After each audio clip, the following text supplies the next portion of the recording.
Good morning, Louisville. It is Tuesday, June 30th, and we are closing out the first half of 2026 with some heavy news. Let's get into it. First, and I want to lead with this because it matters, Louisville lost one of its own Sunday night. An off-duty LMPD officer, Anthony Elliott, who was just 29 years old, was killed in a motorcycle crash on I-265 near the 71 interchange.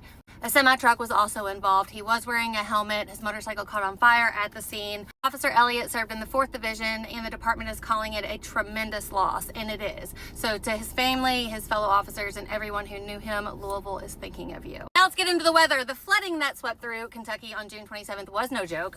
4 people died. The governor declared it a state of emergency, and some areas saw up to 8 inches of rain. The hardest hit areas were Madison and Jackson counties, not Metro Louisville itself, but our area was not untouched. Roads were closed, creeks were raging, and the cleanup is ongoing.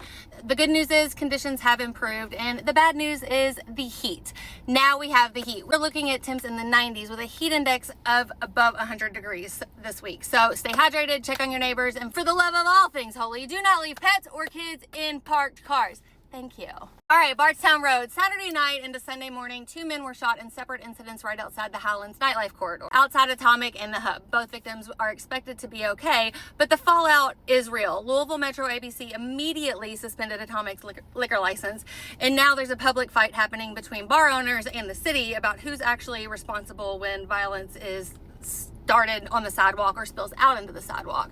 That's a conversation Louisville's been having for years, and it doesn't look like it's getting any easier. As a matter of fact, it actually looks like it's getting worse. And y'all parents need to take care of your kids because they're the hood rats that are causing all this shit. So, genuinely, some exciting news for the city.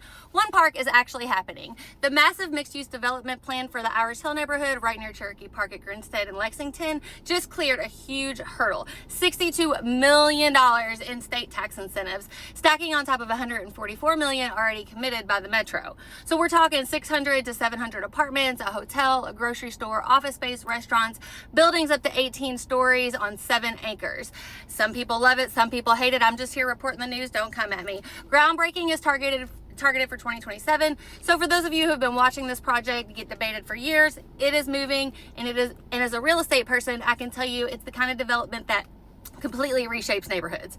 Watch that area. Speaking of real estate, quick market update for my buyers and sellers out there. The Louisville median home price is sitting around $259,000. That's up 3.8% from last year. Homes are going in at about 48 days on average, still getting multiple offers and closing right around 98% of asking price. It is our market's seasonal peak, but here's what's different this year. Inventory is actually creeping up. So that means buyers have a little more breathing room than they did 12 months ago. So if you've been on the fence, this window is worth having a conversation. That means call me. And finally, go Bats!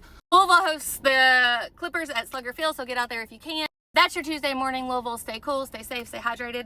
Hug your people a little tighter today. I'm Ryan Cecil. Louisville, I will see you out there. Bye.